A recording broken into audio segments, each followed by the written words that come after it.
to be a little bit of an experiment, partly because we're doing it as a hybrid meeting, and partly because we have to remember to press the button on our microphones in order to be through the speakers here, and I think for Jeff to hear us. So, and also you've got to remember, I think, to turn the button off when you finish speaking, and I'm going to find that really difficult. So we'll do our best with this one.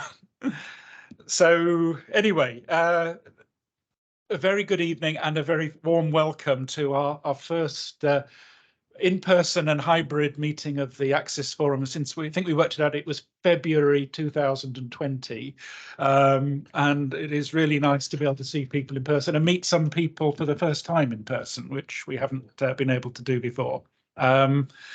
So there's quite a lot of things to get through, quite a few changes, and actually in this meeting we've also got a few new things that we're going to do, because we have the opportunity to learn a little more about accessibility of the countryside for people, and it's something we've talked about for a good while now, and I'm absolutely delighted that we can actually have some real live experience coming into the meeting.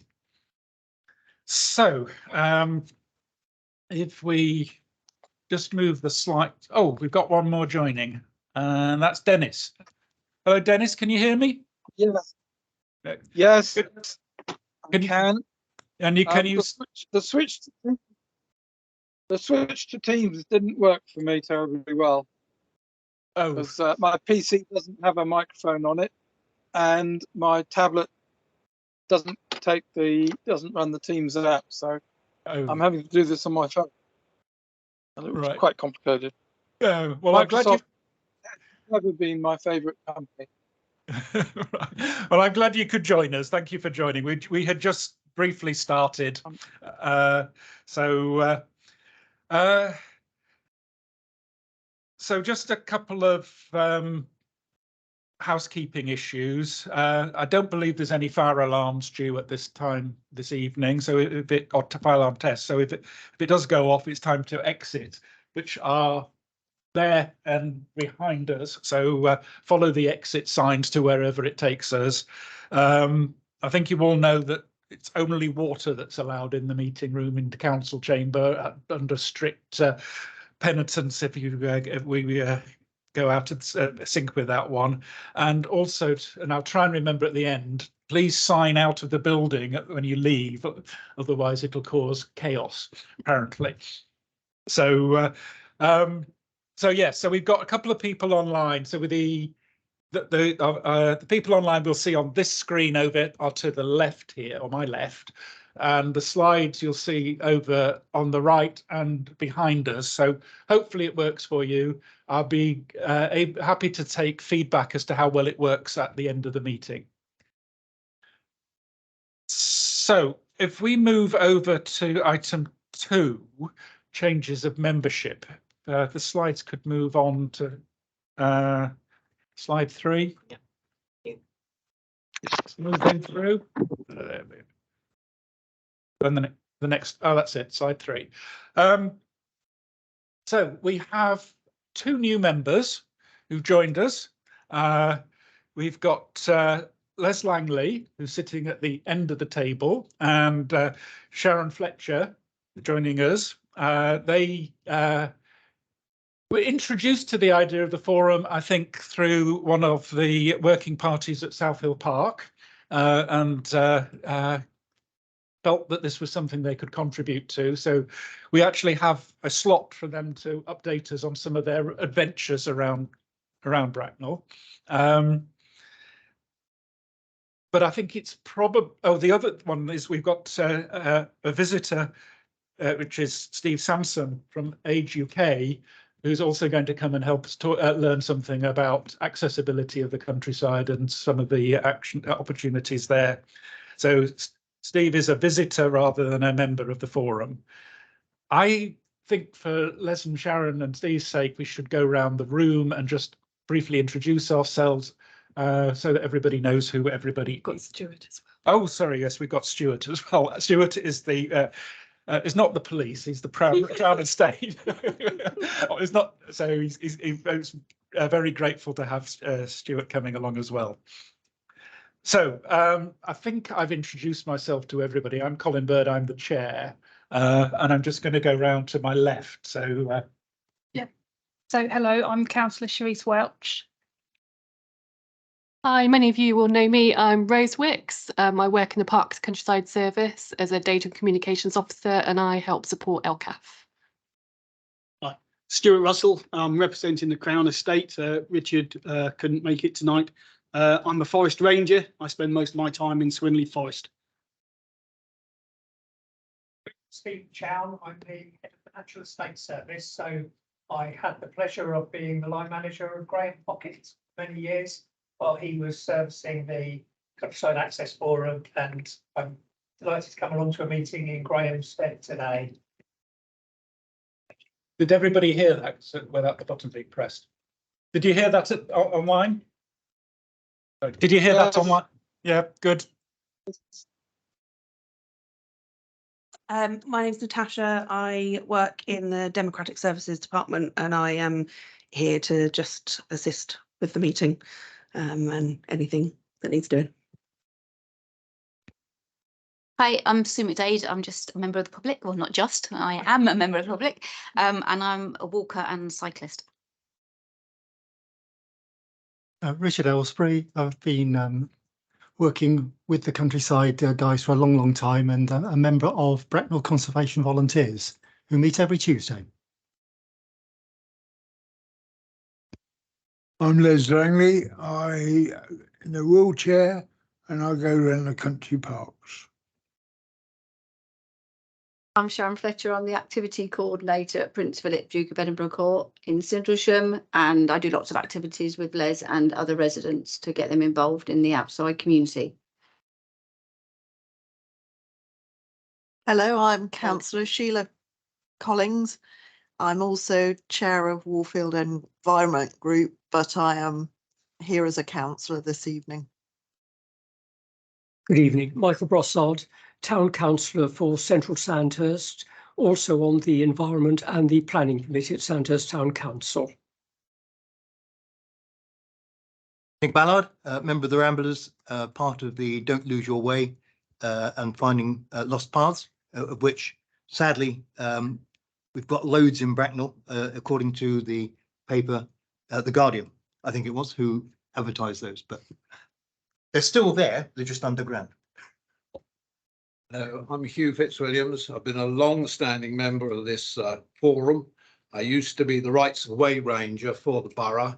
I'm an active member of Hawks, which is the hedge and woodland conservationists, and currently we're laying hedges in the Royal Park and up at Peacock Meadows, and have been a very active walker. Yeah, very good evening, everyone. Thank you for welcoming me along tonight. My name is Steve Sansom, and I'm the Dementia Coordinator for the Royal Borough. But I'm along tonight to tell everyone about some walks that we do on a regular basis every month across Bracknell Forest. Jeff, would you like to introduce yourself? Good evening. Yeah, my name is Jeff Paxton. I'm a councillor for Wickfield Parish Council and do a lot of walking with this one. She sniffed out quite a few £100 the other day. And Dennis? Yeah, I'm another member of the public, cyclist and walker again. I spend a lot of time in Swinley Forest, know the area very, very well. I also do a lot of cycling on bridleways around the place, so I'm very familiar with the bridleways in and around Bracknell Forest. Thank you, everyone. Just highlight that Jenny, who's a long-standing member of the council of the forum, had hoped to join us from Cornwall, where she's got some family business. Clearly, the internet hasn't worked for her. So I think we'll put Jenny down as an apology. I also point out David Warren, who joined us as on the forum some years ago as a member of the Trail Riders Fellowship. He has stood down from the forum. So we are now on 13 members, and that is a reasonably healthy number, I think. So. Oh. Right. Okay. Natasha, the meeting's being recorded. Yes, I should make everybody aware. We're not streaming live like we used to do on the Zoom meetings, but we are going to put this out on, I think it goes on YouTube or somewhere people find it. Because actually last time, at least 2 people looked at it, right? Because we got contacted by Bracknell News, and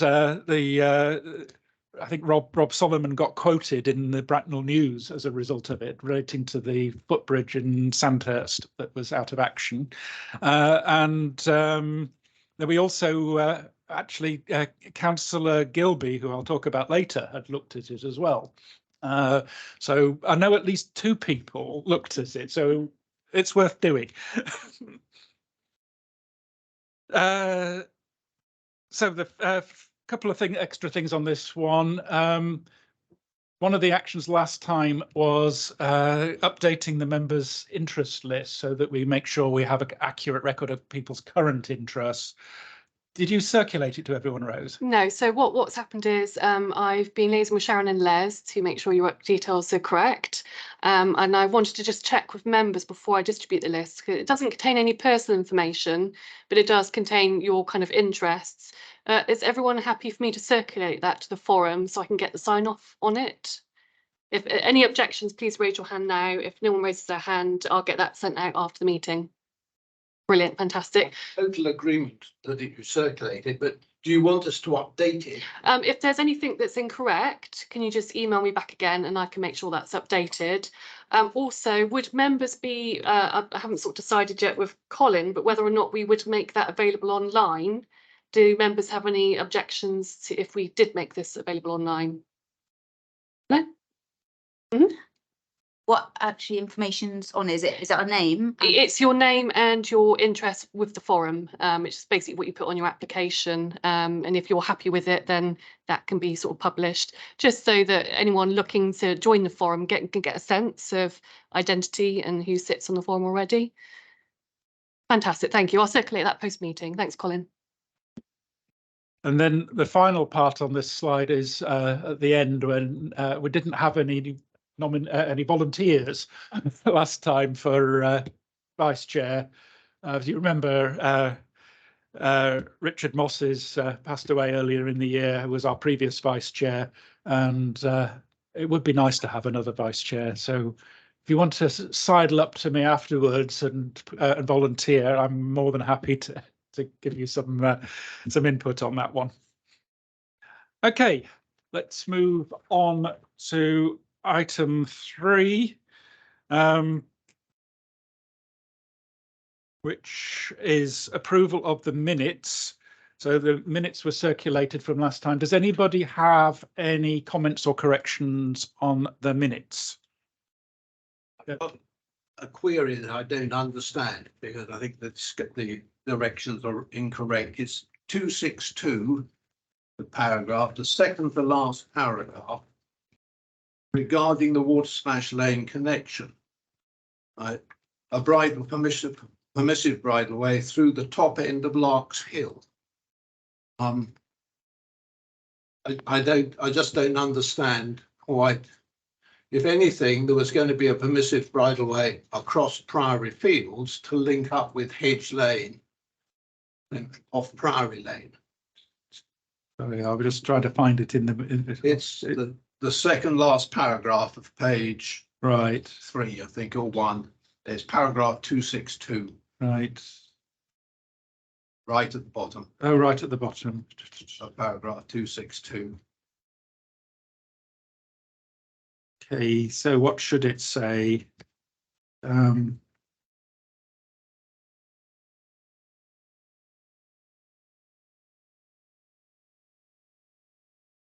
mean, are the plans for a permitted right of way through Larks Hill?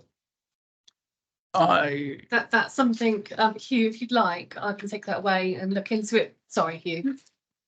If you'd like, I can take that away and look at that for you and get back and see if it needs a correction.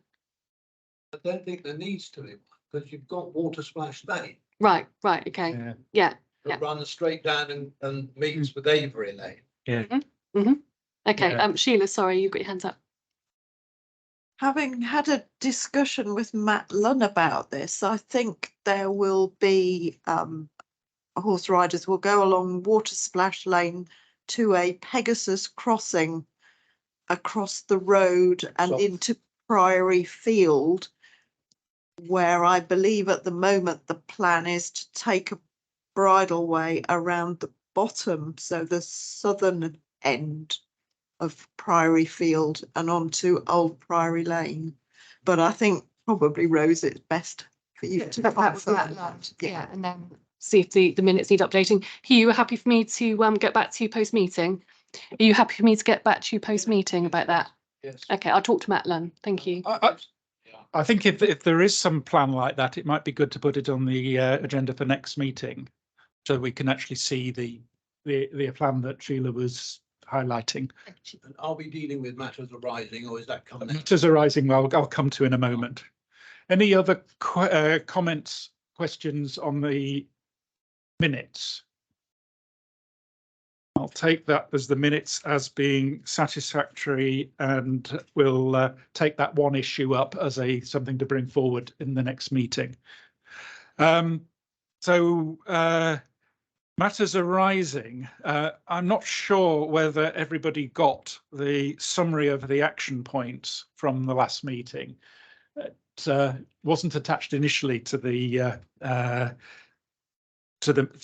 agenda item, so I just wanted to go through that briefly. Item 263 on the rights of way improvement plan. We talked about this was the members' interest list that Rose has just talked about. So the progress on that one is the list is being updated, and as you know now, it will be circulated to members to update their interests. There was an action around Shepherd's Meadow, Hampshire Footpath 505, which was, if you remember, the one where the bridge over the Blackwater was deemed not passable, and we suggested putting up some QR codes on the posters, and that has now been done. Any progress on the new bridge, however? Oh, well, first of all, just to say we've got positive feedback from the signs put up. There were sort of lots of people asking questions about the closure. So we updated the web page and did the QR code. So that's gone down well. We're at the moment, we're in the process of getting the budget, getting the money available. And we're working with the sort of the contractors who I think it's Atkins, we do the bridge work with to sort of try and get this project completed. It's a long-term thing. It's not something we can do very quickly. It's a really big bridge over the Blackwater River, so it's going to take some time to complete. But we are, progressing with that, and we hope to have update members at the next meeting. Yeah, Stephen. Yeah, I'm happy to say that we've got a capital bid into the council's funding system to get the money to replace that bridge as a last resort. So that money, if the bid is successful through the council's budget setting process, would be available from the 1st of April onwards. But provided we get confirmation that that's in progress, we can start planning the works before then, with the aim of getting started very promptly in April. And for that project, working over the river, we are anticipating lots of issues with licenses and permits and all of that sort of thing to work on the river. So it's not a simple project, but it's in hand to get it replaced. Thank you for that update. Oh,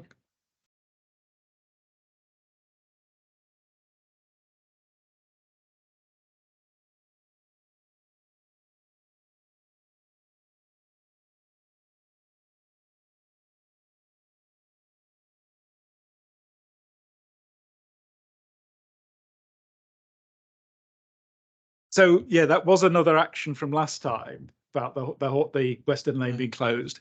It is actually a highway. Yes, I know. So I think, Rose, you were going to pass it on to the highways team?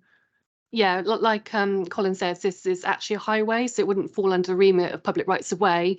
But we will follow up with highways. But it is the only horse way linking each side of Sopwith Road. Mm, mm. Okay, so yes, I agree with you. It is. Because they've actually put in the new horse crossing, I can see no reason at all No. why it's not now open. And to say for the reason it's not open is because there's traffic on the road. You ask, well, why did they put the crossing in? Did you follow up with? Yeah, we will follow up as a matter of priority, Hugh, with highways. See what's being done on that. It's a real model. Yeah, I'll say it was discussed at this meeting, and there's concerns over it. Yeah. Yes, that was one of the other actions on there. There was action 266, which is was for me to arrange a site visit, which I didn't do, as you will have noticed over the summer. I do want to arrange one that is now suitable for all of our members to attend. So I'll talk about that later. And finally, 270 was to extend further invitations to the Crown Estate, and that clearly has worked. So we're delighted that Stuart is with us. 264. Oh yeah, sorry, I missed 264 out. Yes, definitive map consolidation. Rose sent out the website link for the council's definitive map. Or the map that represents the definitive map. Of course, yeah, on the website. It really is a good place to go if you want to know where the what the particular path is, or the bridleway, etc. It's very clear. It's very easy to use. Just to add to that, Colin, we've got different maps available for members to look at. So we've got a kind of a snapshot in time of rights of way, which is available in PDF copies. And a description in like a Word document, which you can sort of download. I think it's actually a PDF. So we've got that, but what's more useful is the link I believe I sent through to members, which is the interactive copy where you can pan around the borough and see where all the rights of way are. So if anybody wants me to resend that link, I'm happy to, but hopefully you've got that now. Thank you. Good, and then finally, we have attached Appendix 2, which I'm not going to talk about. This is, again, our wish list around new rights of way, particularly focusing on rights of way that would improve accessibility to the countryside as new developments take place around the borough and make it easier for people to access. At some point, I think we might need to put that on the agenda for a more thorough discussion again when we can find a slot to do it, because I am very keen that some of the new estates don't have the accessibility to the countryside that perhaps they deserve. Yeah. Thanks, Colin. Just one more matters arising, just to say, but we've noticed a couple of errors in the invite list on the agenda, which we will make sure get updated. So apologies for that. So nobody's been deleted. Okay, let's move on to item 4.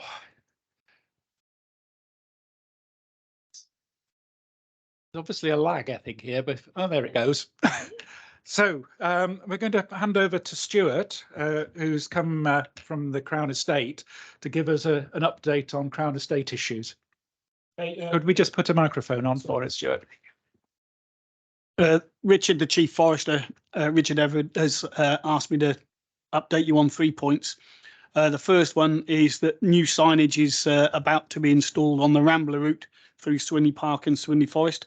The signage has been made, it's been delivered. It's just a case of getting it installed. I don't know when, but it's imminent.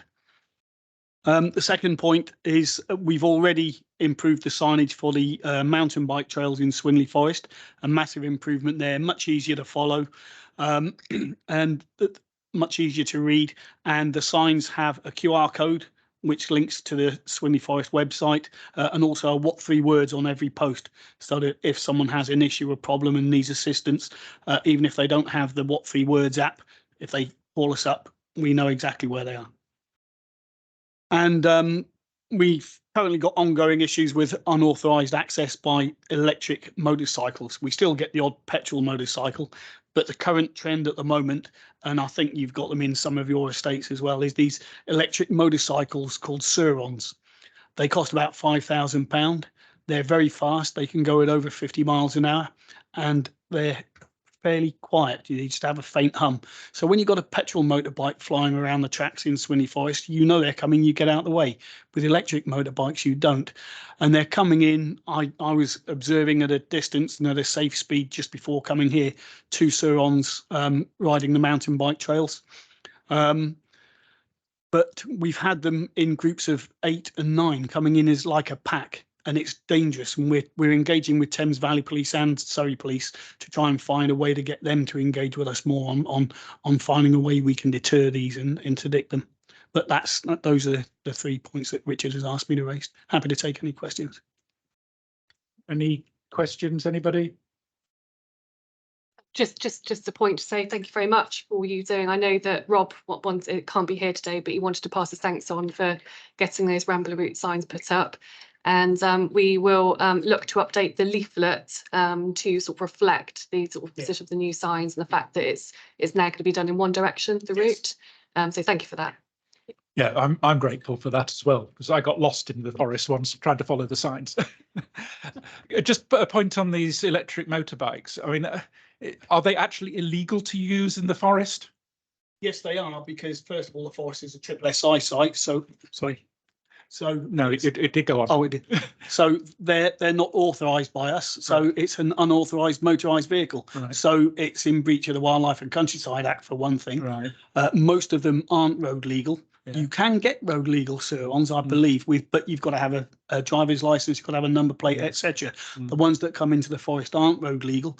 It's mostly sort of guys in their late teens, early 20s. They know that they shouldn't be there because they don't wear helmets, but they wear like a snood and cover their face up. So you've only got that sort of view of them. And whenever they see us, they won't stop and talk to us. I'll try to talk to a couple of them tonight to explain to them why what they were doing was wrong, but they wouldn't have it, and off they went. But when I meet members of the public who have seen them, I encourage them to report it to the police on the 101 reporting system, because the more reports that come from the public, we're reporting all the time, and the police are, I think they'll take the issue more seriously the more members of the public that report it. So it does raise the question then, are we seeing the same thing on our bridleways and other routes around Bracknell? That's not something I've sort of aware of. I haven't sort of heard anything from the rangers, whether Stephen's heard anything. No, I haven't heard those inquiries, but I do know that the Crown Estate have been experiencing some problems. So yeah, sympathies. Is there anything else that you would want in terms of messaging put out? Is the Crown messaging about the issue to try and get the public involvement to report the issues? I wasn't, sorry. I think that would be a good idea. I speak to the public, but if that message was out there on social media and other platforms also to encourage them, the more people that report to the police, the more chance they're going to take it seriously and do something about it. So that would be really useful. Yeah. I think we should ask Rob's. Oh, sorry, Dennis. Sorry, I got one comment on the electric motorbikes. I see them quite frequently. There's 3 or 4 on Great Hollands, and I see them quite often. They use the shared use paths through the estates and things. They use footpaths. They go fast. They're running at maybe 12, 15 miles an hour typically. And given how heavy they are, if they hit someone, they're going to hurt. And if they hit a child, they're going to kill. I did stop and chat with some of them very politely a few weeks ago, and was told in no uncertain terms to mind my own business. I was just interested if they were aware of how illegal, and saying, I said, do you realise you could go to jail for what you're doing, and they just weren't interested. So, could I just also add yeah. that last week there was a group of 3 or 4 Sur-Ron riders on the mountain bike trails down towards at the bottom end of the forest. The mountain bikers don't like them, and a couple of them spoke to these guys, said you shouldn't be doing this, it's dangerous, etc. And one of the young lads who was on a mountain bike got assaulted by one of these Sur-Ron riders. He physically got assaulted and was threatened with stabbing, and so we got him to report that to the police, and one of my colleagues, another forest ranger, had to pick him up and escort him back to where his parents could pick him up because he was worried that these Sur-Ron riders were going to have it in for him. Yeah, yeah. My encounters, I have invariably been extremely polite and friendly and smiley to avoid any confrontation at all.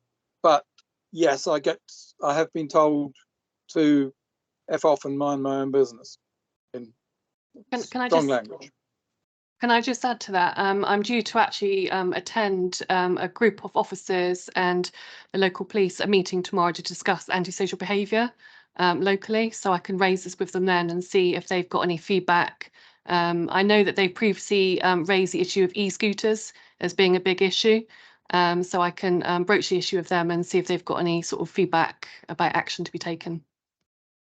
That would be Some really of helpful. the e-scooters, sorry, I was just going to say some of the e-scooters also go quite fast, but fundamentally, if an e-scooter hits you, the scooterist is going to fall off and at least feel as much pain as you do. Those e-motorbikes are going to really do a lot of damage if they hit someone, and the riders will not be affected. So they really do go quite fast. I consider them very dangerous. It does sound like a big emerging issue. I think I'd like to put an action down for the next meeting for us to just get some further feedback. Maybe ask Rob Solomon whether he's encountering them on our rights of way as well, just so that we can keep an eye on that one. I think as well, Rose, we can pick up with our community safety team to just tap into that and see whether they're experiencing issues. Okay, thank you. Any other questions about the Crown Estate? Any other comments, issues? Okay, well, thank you, Stuart. Thank you for taking the time. You're very welcome to stay for all of the forum if that's good. Okay, so where are we going now? We are going to item 5, which is where we come into access for all.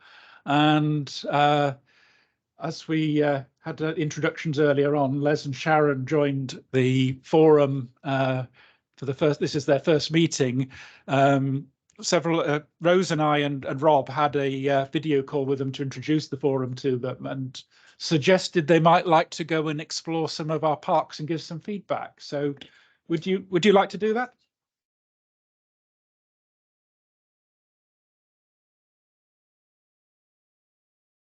It would be helpful to read because the people online won't be able to see it and hear it otherwise. So, want me to start? Okay.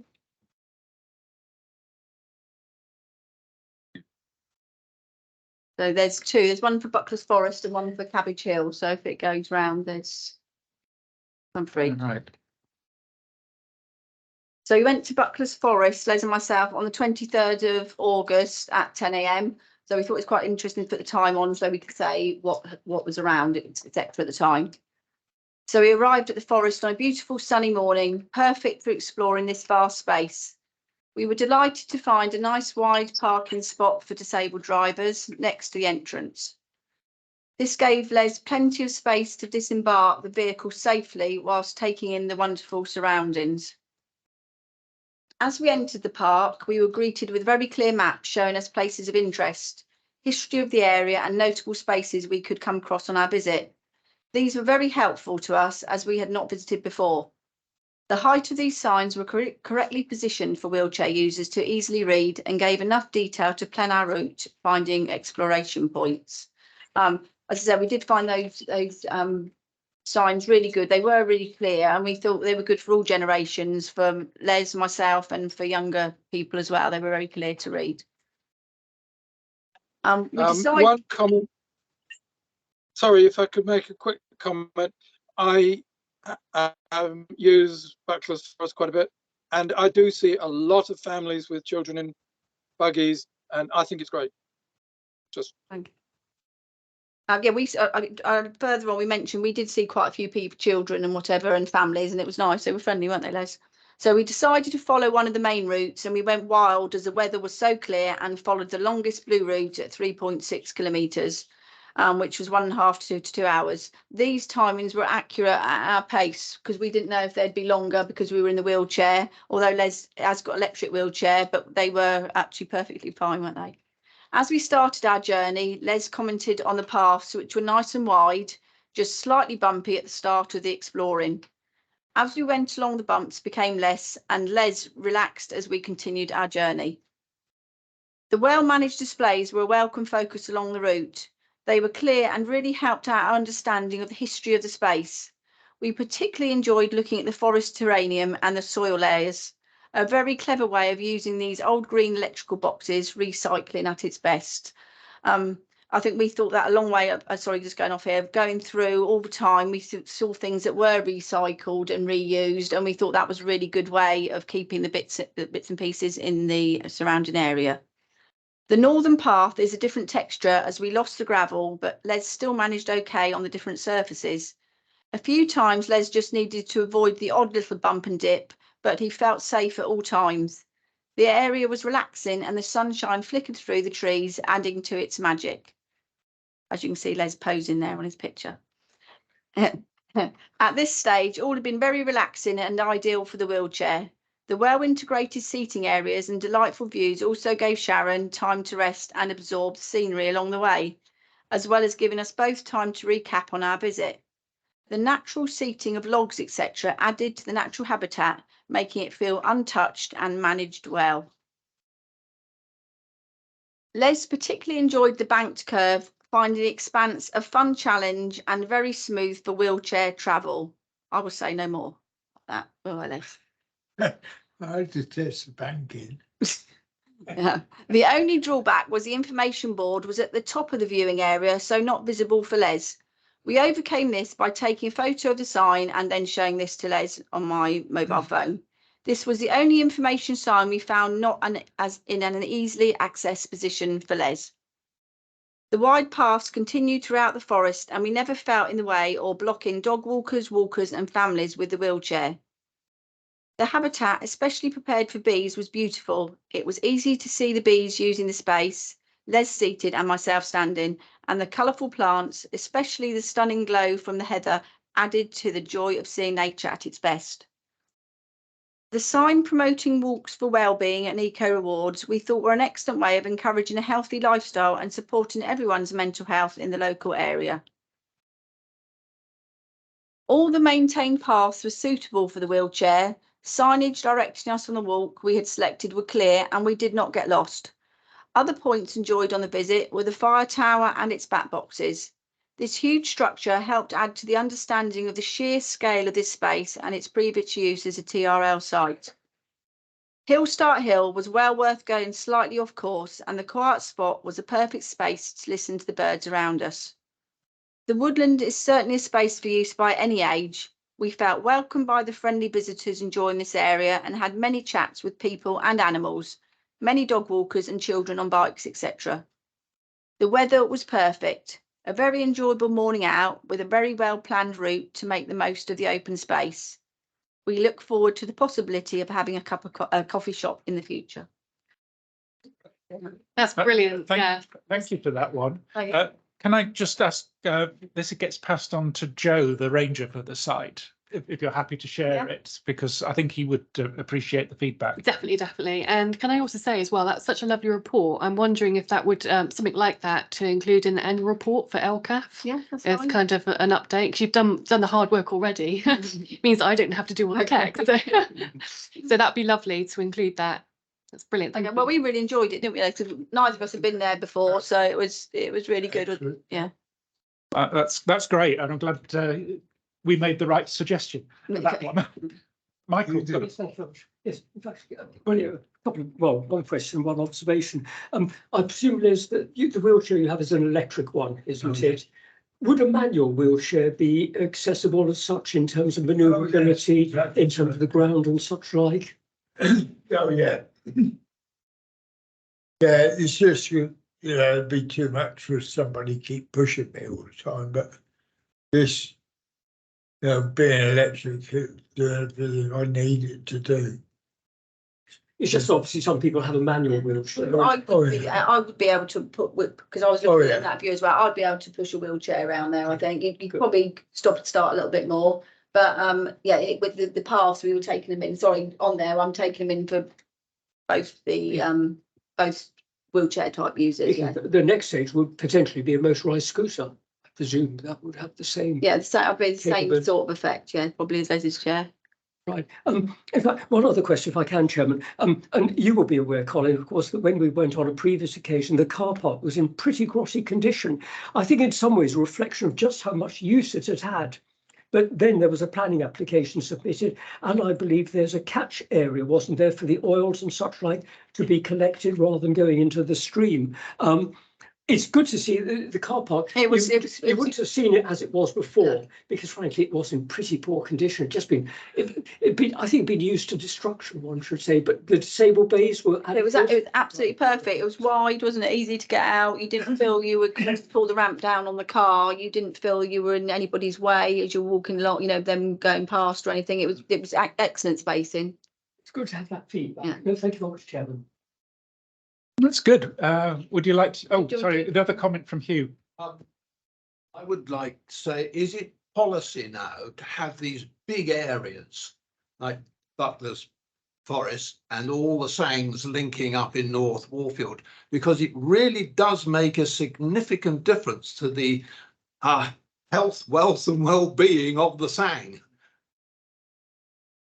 Not lots of little nasty little bits.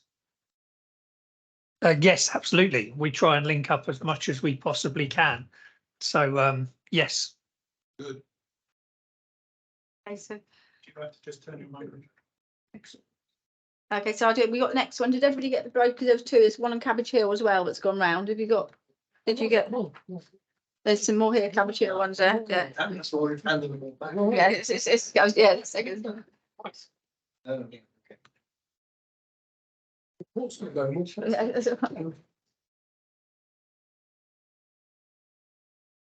You go that way. You've got them. Oh, I've got that shit on. Yeah. Need to go that way.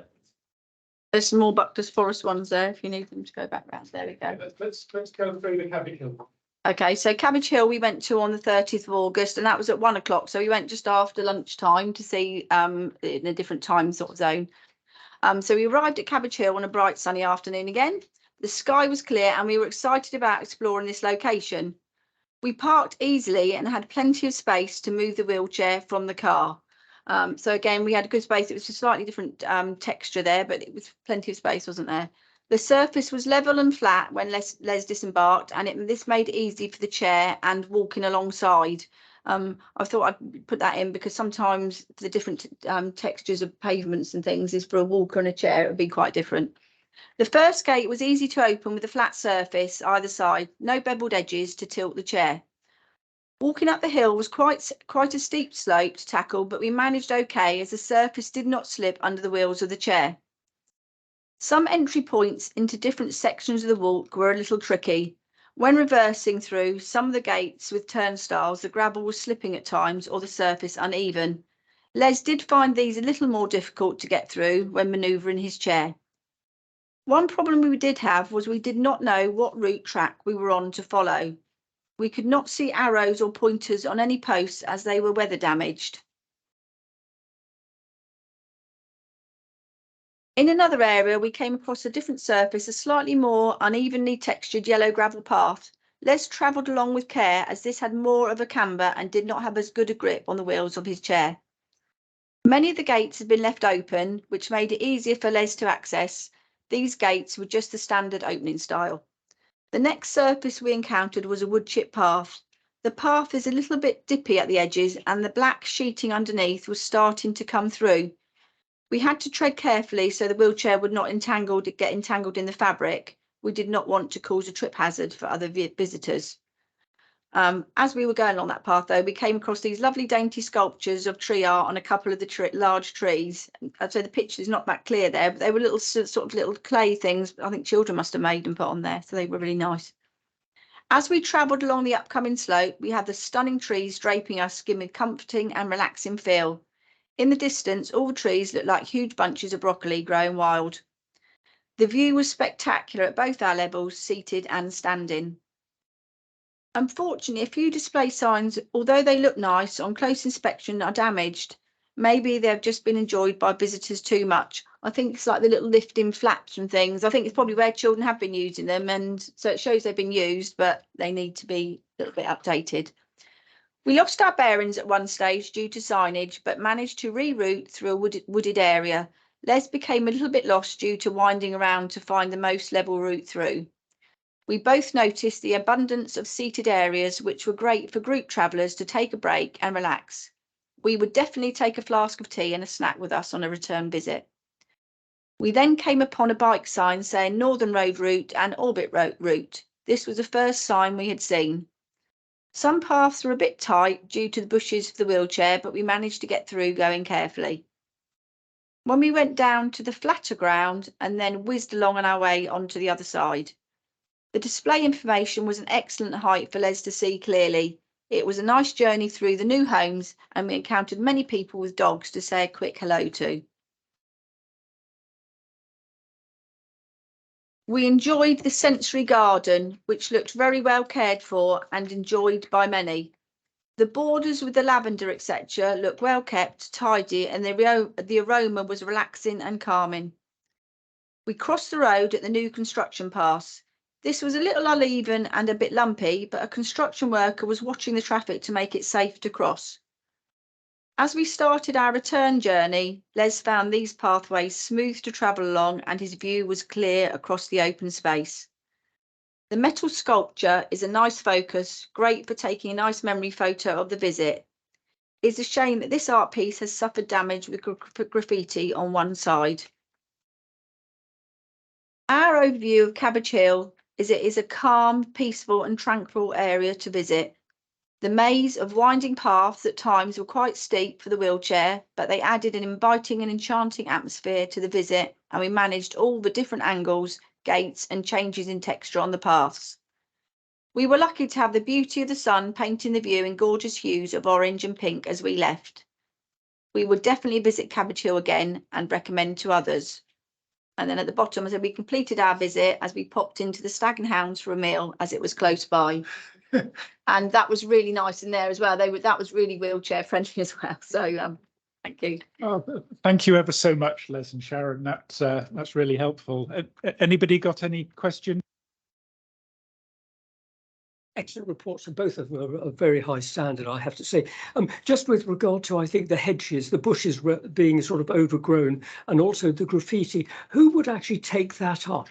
Is that customer services, or is there a mechanism, Stephen, that someone can take a photograph then and send it through to whichever department? It would just be through to the Rangers, I think, or any of our drop boxes. If we get an update, we'll add it to our work programme, and I've made a note of those bits, certainly. So yes, it's just Rangers @ and then the normal bracknell-forest.gov.uk. So I find it's quite difficult problems in my case if there's an issue with overgrown bush or whatever, actually taking a photograph. Just to add to that as well as the sort of the direct email address, we do have an online reporting form on our website. You can report a number of issues there, including rights of way, green spaces, etc. So that's another way to make your report. Thank you. Any other questions, comments? I was just going to say, picking up on the point about signage at Cabbage Hill, I hadn't really thought about it, but it doesn't have quite the same route structure as Buckless Forest. I don't think it ever has had that route structure. So maybe something to think about as an opportunity. Well, certainly, like with passing that feedback to Joe, the ranger, we'll do the same for Cabbage Hill as well and pass that back to the ranger, because I'm sure they'll be very interested, and any feedback is welcome. And I should also say as well, actually, just to give a little plug, we do have a parks user survey. So if you visit our parks, we do have an online survey on our consultation portal that people can submit or residents or visitors can submit their feedback. So we're going to be doing a lot more work in the coming months to promote that survey, because we really want to hear people's feedback. Thank you. Getting the balances right in terms of signage, but it'd be an awful pity if Cabbage Hill is just a mass of signs. There are a mass of paths, and they're meant to be, because you're meant to explore, and they're really for children. They aren't really. Some of the narrow paths aren't designed for wheelchairs. Maybe they ought to be. I think it was more that, just like, I think it was like that when you looked at the start, it said there was like colours if you could follow the blue. So it only has to be something simple just to follow. It didn't have to be something technical. It was just it was lovely to go wandering off, but it was sometimes maybe, as I said, Les did get, well, I didn't lose him, of course, but he was going round one way and I was going the other, and we were seeing how we would sort of we ended up on that path, and we met a lady, didn't we, with a wheelchair, with a pushchair, who showed us the next route on. So I think it's a good point not to make too many signs, but equally, maybe we could ask the ranger to have a look at what can be done. Yeah.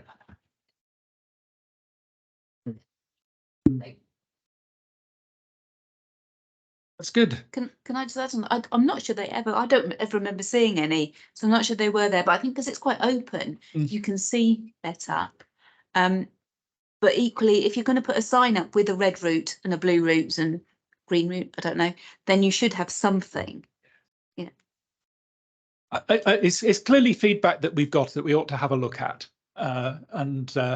not every park has routes allocated around it. Not all of them need it, but given that Cabbage Hill is a large area and it does have, from what the report, relatively good accessibility, then maybe something to take away and have a look at.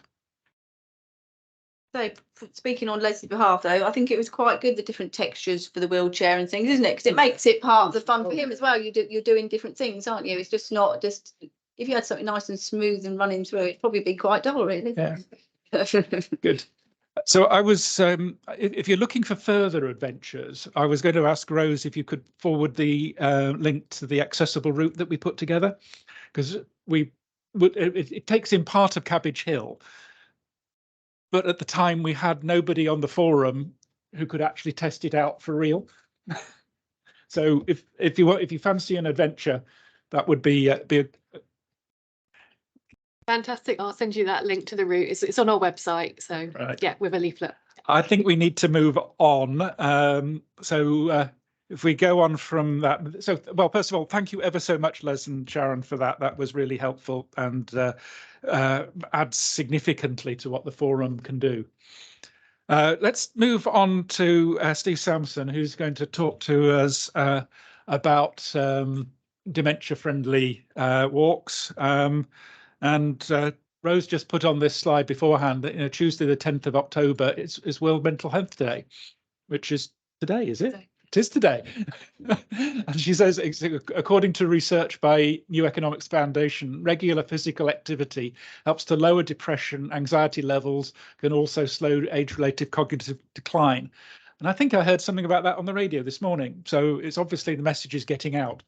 Anyway, we're going to pass over to Steve, and he's got a separate slide set, which hopefully is going to project for everybody, including the two of you online. Thank you very much. Bear with me a second. I've just got to switch presentations.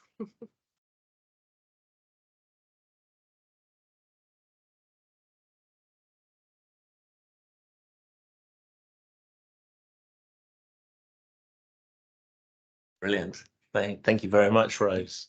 Yes, welcome to Dementia Walks with Age UK Berkshire. Next slide. Just introduce myself. My name is Steve Sansom, and I've worked for Age UK Berkshire for the last 6 months, and I've been appointed to coordinate a dementia-friendly strategy for the Royal Borough. But I also have responsibility promoting and organising monthly dementia-friendly walks across Bracknell Forest.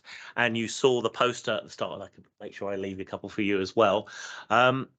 Some facts and figures about dementia, which you haven't actually got on the presentation, but I'd like to ask a few things.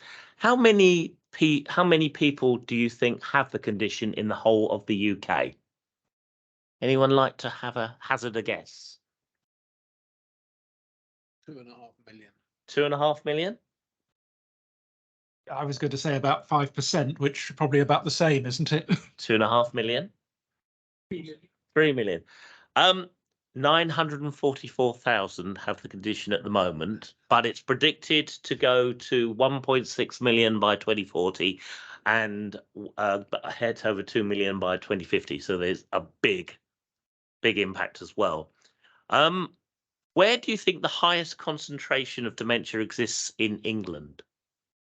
Geographically? Geographically, where do you think the most people with the condition go to, live, exist? Any ideas? Eastbourne. Eastbourne. Good guess. Any others? Bournemouth. You're right. It's Christchurch. Christchurch is the highest concentration down there as well. And how much do you think it costs the UK economy every year? An absolute fortune.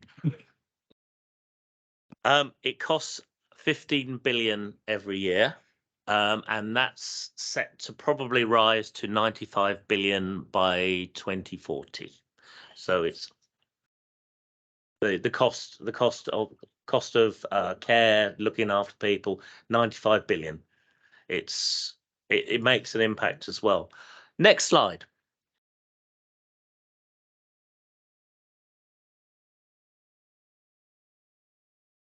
That come through? It's not come through yet. Just keep talking. It'll come through. There we go. Oh, hang on. I've gone a bit too forwards. So my job in the Royal Borough is to literally get the borough dementia friendly as well, and it's literally to get the stakeholders collaborating. Probably the people with the condition as well. One area would be to make environments dementia friendly, because if you come into a room like that, you've got a big mat at the front, a dark mat. People with the condition think they're going to fall into it. So, and also do things like eye lines, dementia friendly colours. So we want to get locations made becoming dementia friendly. We also want to provide essential training for professions supporting the dementia community. People like bus drivers and medical receptionists. A very good way is the Alzheimer's Society, although they seem to be withdrawing a lot at the moment. They do something called Dementia Ambassadors, and once you're a Dementia Ambassador, you can then do Dementia Friends training, and you can then, after doing that, wear a little badge, and people with dementia and carers see the little badge and recognise that you've had that particular training. And we also want to set up dementia cafes, health hubs and support groups to drive information provision and care respite to lessen the isolation. And the area of concern we have, particularly in the Royal Borough, is Wraysbury, Horton and Datchet, which is over in the east, which is an area of deprivation and it has very little support. Just to give you a little update where we are, I'm chairing a steering group of 14 individuals and organisations to input into the strategy, and we've had 3 meetings to date. D-Day is going to be on the 12th of October. We've hired the Baylis Theatre at Braywick Sports Centre, which you might know, for a huge dementia launch, which I've organised. So fingers crossed, hopefully everything will be all right with that. And we reconvene stakeholders every 3 months to review progress with dementia-friendly measures and facilitate continued collaboration. And next slide, please. So what about oh, you have kept that word. So what about Bracknell in terms of what we're doing? Next slide. It's not actually Braywick Sports Centre. I made an error here. We've got Braywick Nature Reserve and Clifton House. Do you know that National Trust property over at Maidenhead? They've offered their services for dementia-friendly walks and rambles. But did you know we do the same in Bracknell Forest? Age UK Berkshire isn't commissioned as such to provide any services, but we do like to support the dementia-friendly community. And we meet every month at 6 locations, which I'm sure you know very well. The next one we're going to be doing is Lily Hill Park, but we also go to Engelmere Pond. Do you know Engelmere Pond? Yeah, that's really nice. Mill Pond. Yeah, that's not a bad location. Pokes Meadow. Yeah, like there. We go to South Hill Park. I'm sure you know that very well. That's a very popular location because it's very accessible. And the last one we did, we went to Peacock Meadow, and I thought that was lovely. I thought that was a really nice location and a really good cup of coffee over the road afterwards. When and what time? We meet every last Thursday of every month at 10 o'clock. We probably have about 10 or 11 people with us, so that's about 5 people with a condition and 5 carers. And Daisy the Dachshund regularly comes along as well, so we always like to see some dog walkers. Every venue has been risk assessed, and we have coffee and cake at the end of every time as well, which is very, very popular. So next slide, basically it's great to come along tonight and tell you a little bit more about the project as well. And as John Muir comments, in every walk with nature, one receives far more than they seek. Thank you very much, ladies and gentlemen. Do you have any questions? So I had the question, if I can start the ball rolling. Who gets invited? How is this just for a particular group of people, or is this open to anybody if they want to come along? It's ideally for people with dementia and their carers, but we are looking to support people with Parkinson's, other conditions, because often people with dementia have other conditions as well. And we're hoping to attract some care homes as well, because that would be nice to have a few of them coming out as well. I was just going to ask that because I said, of course, I'm from a care home. How do you have to, if we have brought a few residents along, do we have to be like invited, or we just turn up on the day? Or generally, I have an email list and I'll email the people, but a target for me was to increase the numbers on the walk. So I have been talking to a few care homes. Butlers Lodge, I met Kim. She was lovely, and we would look at some point to, if we could increase the numbers, and the schedule was right. If some care home wanted to come along, the one at California Country Park, etc., that'd be very sort of near to us. That's very interesting. You'll see the list of walks there. To look to like, I only do the Bracknell ones. The ones at the California Country Park are done by Dementia Friendly Wokingham. Age UK itself has contracts to supply a whole range of services, if you look in your pamphlet, across West Berkshire, but we only do dementia friendly in Wokingham and dementia friendly Royal Borough. But as I said, it was a way to get anyone is welcome on any of the walks, just to get some numbers up and support. A lot of our residents, we've got quite a high proportion of dementia need, and a lot of them we've got quite a few people over 100, etc., and they love going out in the fresh air and going out. So it'd be really nice to meet them with other people, to get them out in the community. I think it's just an awareness thing. We've been, since I got the post, I was only aware that we were emailing the same people, and that to reach out to Bracknell Forest residents. I don't know if any of you are aware that the Admiral Cunningham, every Monday morning, what a fabulous support that is. They have a dementia cafe, and they have about 40 to 50 people sometimes, carers and cared for. So that's why we like going there, to promote the Bracknell Forest walks and stuff that's going on in Royal Borough, so that people have access to it as well. I've got a student from BCA coming to us because I deal with the work experience. They have a dementia cafe, yes. She's coming for a few weeks to us, but she's been telling me about the dementia cafe, and I thought it might give us a few sort of ideas for us to do in the home as well. Yeah. But about that, we could visit there as well at the BCA. We've just launched 2 dementia cafes in Royal Borough, one at Windsor Castle, which is beast to get to, because if you know Windsor Town Centre, you have to park in the car park just around the corner from the barracks. You try and someone with the condition try and obviously go along and up Peascod Street and everything as well, but it was fully booked because it was Windsor Castle. And then last week I launched one at the Fox and Castle, which is a pub in Old Windsor, and we had 20 people to go on to that. So we're hoping to really get like that. But obviously the whole thing is that we're not funded for Bracknell Forest yet, but we like to work with the DCA team and Age Concern to get people along to the walks. And that's why it's great to be able to come tonight. Lovely. Steve, just very quickly, just to say, we've got a newsletter which goes out to all Parks Countryside users. Got several thousand people on the distribution list. If you want to touch base outside this meeting, I can help include an advert in there if that would. Yeah. Okay. Thank you. I think we'd be delighted to help publicise this, not only for those who are already linked into some of these support groups, but people who perhaps are a little more isolated. Michael's got a point. Yeah, just very briefly. Thank you for that, Steve. Age UK charity shops, do they provide some of the funding towards Age UK, or are they autonomous? Age, to give people context, Age UK, but Age UK is a national charity, but we have franchises that are separate concerns kind of thing. So to confuse everyone, in Royal Borough there is Age UK Berkshire, who I work for. There's Age UK Reading, who are separate. There are Age Concern Dedworth, and there is an Age Concern Slough and East Berkshire.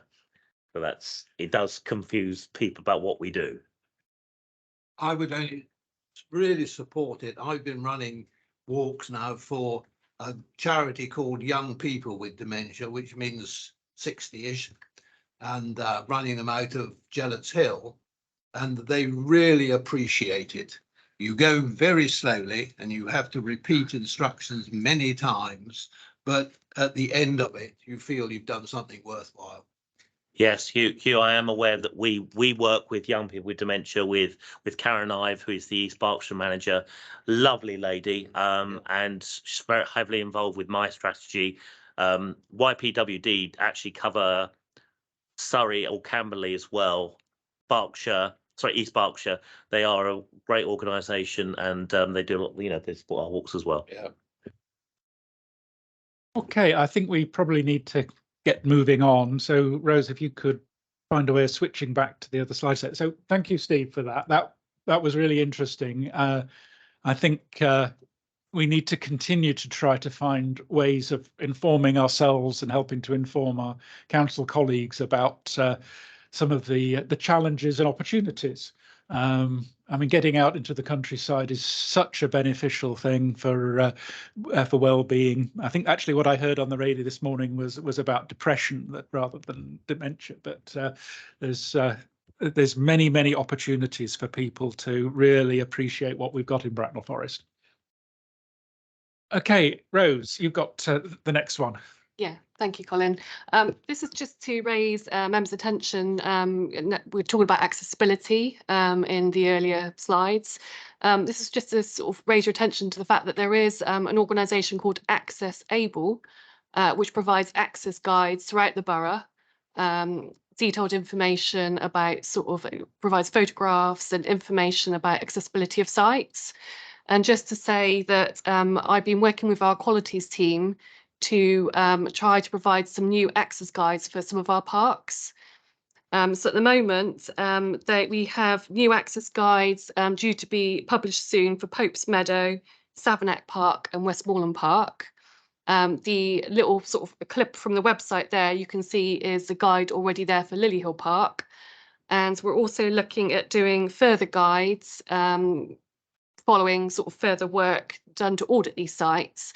And I just wanted to raise members' sort of attention to the fact that we are trying to push this forward and getting more parks on this website, which we then link to our website as well. So we're just trying to get the information online for people to be able to make informed visits about their visits. So that's it. Thank you.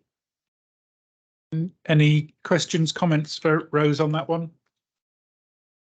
I just think it's so important that we support accessibility for as many people as possible. And Bracknell's got such a fantastic range of parks and a countryside access that more people who use it, the better, as far as I'm concerned. Right, let's move on to 5.3, which still in maintaining access, but this is more some of the type of things we've dealt with previously. So if you want to move the slides on and over to Rose. So I have moved it along, Colin. Right, it's just taking its time. There we go. Thank you. So that's me. So obviously Rob couldn't be with us today, but Rob is responsible for lots of the major improvements to public rights of way. And in this instance, you can see Avery Lane and to the right, smaller pictures for Quelm Lane. There's been a huge, Rob reports there's been a huge amount of vegetation growth this spring and summer. And there's been a lot of work to keep on top of that to maintain clear access along public rights of way. So this is a really good example of quite some major sort of improvements to clear vegetation along Avery Lane. We needed a temporary closure for the rights of way while those improvements were carried out, and that's something I work with Rob on to sort of put the required notices up and do short closures to get this work done. But yeah, that's the main things for the. We wanted to look more of a forward look for members. So in the next slide, we sort of look at that. So I'll move along, unless anyone's got any questions. Oh, sorry, that was Quelm Lane. Oh, yeah, it was Avery Lane and Quelm Lane you were looking at. So again, this is an update on behalf of Rob. He's been very busy trying to get some footpaths delivered for Binfield Footpath 11, some improvements there. I've just done a quick aerial view of the footpath in question. The footpath links a Pig Little Field across the Pope's Meadow, and it goes past Pockets Copse. And basically, Rob has been liaising with Binfield Parish Council, who've been providing funding through SIL to carry out improvements to 400 metres of the footpath surfacing towards the southern end of the site, just as you go into the sort of the development area at the edge of the housing there. I believe that they're also looking at the entrance to Pockets Copse as well, as they're sort of doing the resurfacing work there. Bear with me.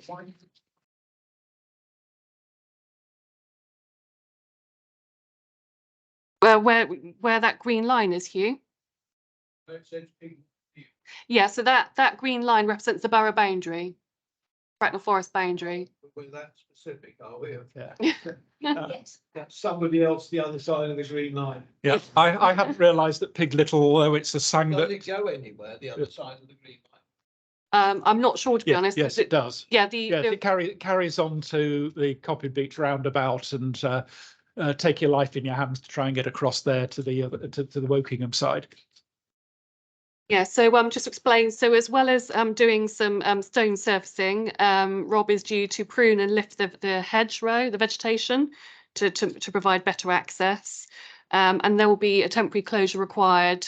We do sort of short 5-day closures for the work to commence.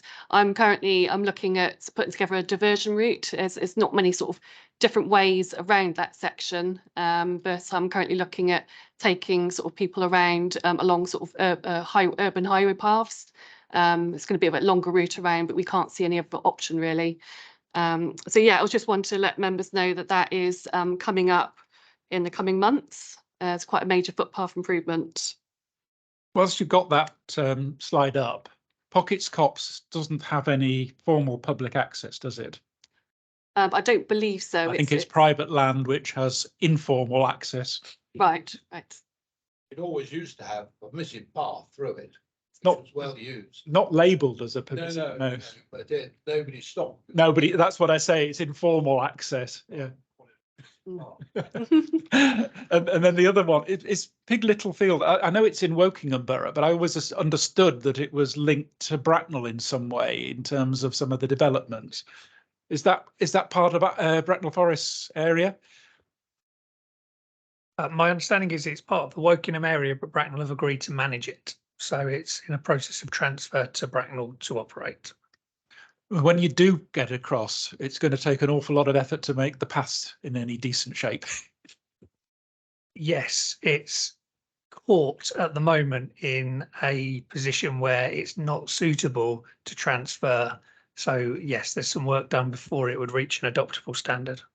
But that would be great, because when you have the contrast between Pig Little and then the Wokingham Sang to the north, which I can't remember the name of, the paths are so much better when you go across the boundary. There is absolutely no way you'd get a wheelchair around Pig Little Field at the moment, so don't even try. It will be one day. There's plenty of other places to explore in the meantime. Lovely. So yeah, so those improvements obviously can improve access. Rob sort of confirms it's very sort of boggy underfoot in that section, so the resurfacing should massively improve access for pedestrians. The other improvements, which I haven't got on this slide, Rob informs me that he's due to be carrying out improvements to Hawthorndale Lane, which is a bridleway. He's got 20 tonnes of road planing, which I think it's crushed aggregate, that he gets very cheaply. So it's a very sustainable method to be able to improve the bridleway. It's the Hawthorndale Lane's kind of quite a rough and rural bridleway. So using the road planing will help to improve the wetter sections of the bridleway, and the work is planned for this autumn. Rob doesn't believe a temporary closure will be required. It's going to be sort of wide enough for horse riders still and walkers to still access the bridleway. It'll certainly be good to see some improvements on that one. It has deteriorated quite significantly last year, especially when it was icy, with rivers running down the middle of the Hawthorndale Lane. It was almost impassable. Fantastic. And we will be giving I will be giving a quick update on Moz's Path proposed improvements in one of the later slides. That's something else to update on. Thank you, Colin. Slide, please. Which was site visits. Now, I'm going to apologise. I did say I would arrange a visit around Eamonn Corner North and Eamonn Corner South, and I didn't. So apologies. I then also thought when Les and Sharon joined, I would actually like to arrange a visit for the forum that is accessible to everybody, and there is no way that Eamonn Corner North and Eamonn Corner South are accessible. Not last time I went anyway. And I wondered whether we could go back to Frost Folly, especially now that Frost Folly 2 is open, but I haven't actually checked what state the paths are in. Hugh, have you been around there?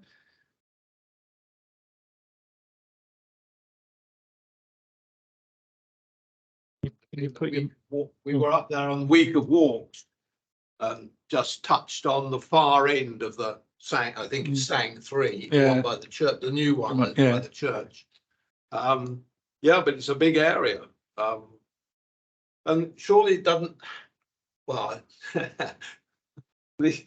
those in wheelchairs, of course, it must have, but my view is that saying we shouldn't always have just to follow the path. So I agree with you that, I mean, you can't have everywhere completely accessible. Yes. I just would like to try and find a location for the next site visit, which we could be inclusive. And I was racking my brains a little bit on it. The other one that I thought about, and it was coming up later, is actually at down at Sandhurst. That's the new bridge that has been installed.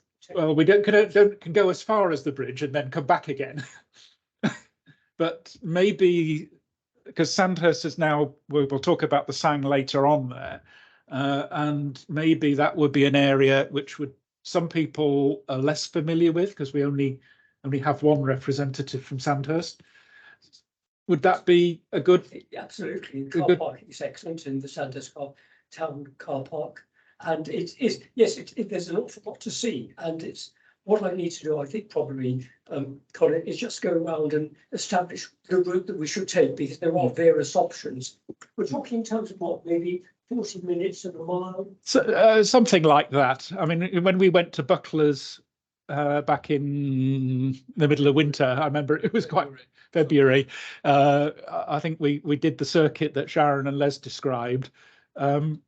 Why don't I take that one offline? But I was going to suggest that we went to Sandhurst to have a look this time, and then if we can do a Saturday or a Sunday, because it's would work for everybody, and I'll send around which one works best, and I know that I can't get everybody involved. So. I think also coffee shop. Generate some revenue for Sand. That sounds excellent. Okay, yes, I'll get that arranged for sometime this autumn. Okay. Sunday the 22nd of January, we were in. Oh right, I thought you were going to tell me that was the only date you could make. Right. Okay. Let's move on from site visits to Rose again, I think, isn't it? Yeah, thank you, Chairman. I'll keep this one fairly brief. This is something that we have as a recurring agenda item. It's just to keep members updated about the work we're doing to review and update the definitive map and statement of public rights of way. I won't go into too much detail, just to say that this is a legal record of all public rights of way in the borough in Bracknell Forest. It was last reviewed just over 10 years ago now, probably about 11 years. We last went through and consolidated all the changes. So when I say consolidate, it basically means all the changes to rights of way, the legal changes, like the modification orders that have been made, so where a new footpath's been added, where there's been a diversion made, we need to get all those updated and published in a new map. So that's what we've been doing. This time round, the last time we were sort of thorough with the process, but this time we've gone through with a fine-tooth comb, and we've picked up a few things along the way that need addressing, a few issues. So at the moment, where we are with this process is we're talking to our legal team about the process for what needs modification orders, i.e. what changes the statement, which is kind of the description of all the routes, what needs to be, where a modification order needs to be made. And we're also going through or preparing to get the process formally approved by the council. So it's at the moment we're progressing nicely, obviously with Graham leaving, and it's myself and Rob managing rights of way. It's taking perhaps a little bit longer, but I sort of foresee this process being completed in 2024. And at that point, we'll be able to republish all the maps on our website and provide paper copies. And I know that we've previously consulted members on any changes and updated members about sort of things that have been sort of changed. So if any new members here would like to get up to speed on the process, it will be potentially available in our earlier sort of meeting minutes. You asking me a question because I didn't hear it, but I would like to make where it's possible. Are you going to publish the legal width of the path? Right. So In the definitive statement, in many cases, or in some cases, the width is already included in the statement. Yes. I know that before Graham left, he was reviewing older records to see where widths have been included but were missed off the current statement. So that's one of the things we're currently looking at to make sure that where previously the widths have been recorded, that they are recorded in the statement. Because the paths get terribly narrow. Sure. Somebody doesn't insist on them staying wide. Yes, yeah. We wouldn't be able to do that for every single one, but where they've previously been sort of mentioned and they've been missed off the current, we will try to make sure that gets captured here. I certainly think in some cases it might be worth checking that when you do have that sort of width data, because I have a feeling in some places that fencing has encroached to narrow the paths. Yes. I'm sure Hugh has got some ones in mind as well. I mean, hedgerows, when they go and put a fence up and then plant a hedge beside it, they seem to forget that somebody's got to cut the hedge and they don't bother. The landowner doesn't bother. Oh, the landowner has. In a couple of years, your path can be half, third the width it was meant to be. Well, doesn't the landowner have legal responsibility for the hedge, even if they have put a fence up alongside a fieldside path? And it really annoys me, that one, that they think they just walk away from it. Yes, I know that Rob is very on top of when we get reports about overgrown vegetation, whether or not that needs to be taken up with the landowner, where the sort of the hedgerow is growing from, to get that cut back. No, thank you, Hugh. Noted, and we'll make sure that that's looked at. Okay, shall we move on to the next slide, which again continues with Rose? Yes, apologies. This will catch up. I have moved it along. It's just my computer's being very slow. Just to say, connected to the definitive map consolidation, so we've previously reported to members some of the modification orders we're currently looking at. I'm conscious of the time, so I'm not going to go into too much detail because this has previously been reported at meetings. But just to say, one of the things we're looking at is the Moses Path footpath creation, which is a sort of a track, very popularly used track, which runs across the bottom of the Binfield Football Club. It's on Bracknell Forest Council land, but it's leased out to Binfield Football Club. And we've been liaising with Binfield Parish Council and the club to see about whether we can dedicate that formally as a public footpath and add it to the rights of way. So we're currently at the moment pushing this forward, and we've made a recommendation of dedicating that. But the legal process we were looking to use has been updated recently, and I'm liaising with the legal team to make sure that that gets moved forward. Connected to that, we would look to as well make some improvements along the path. I think actually Rob has started the improvements already to the actual path. And we are looking to get approval to release some Section 106 funding, which is developer funding, to improve the sort of the footpath surface, so it's available for all users. So I imagine at the next meeting we'll have more of an update for members on that one, and perhaps including some pictures of the footpath. And I don't know if Colin wants to update members about the involvement of the Ramblers on this one. Well, only that because it is Moss's path, and it was originally dedicated to Richard Moss's brother, Robin Mosses, who lived in Binfield. And then after Richard died earlier this year, the intention is to rededicate the path to both of the brothers, because they both had a major input into the rights of way in the borough. So there's work going on that one. So yes, it is dedicated, as I say, it will be dedicated to two brothers. Yeah, we are in the process of trying to get we're going through the relevant approval process. We need to get formal approval for the council to dedicate that footpath. So that's where we are at the moment, and we hope to have sort of some resolution on this matter soon. So that's good. Yeah, and connected to that, very briefly, we previously reported that connected to the footpath creation, that we have plans in place to do a deletion of a redundant section of bridleway, which ends sort of a dead end bridleway, which is no longer used, and it was a condition to sort of delete this bridleway was to do the footpath creation.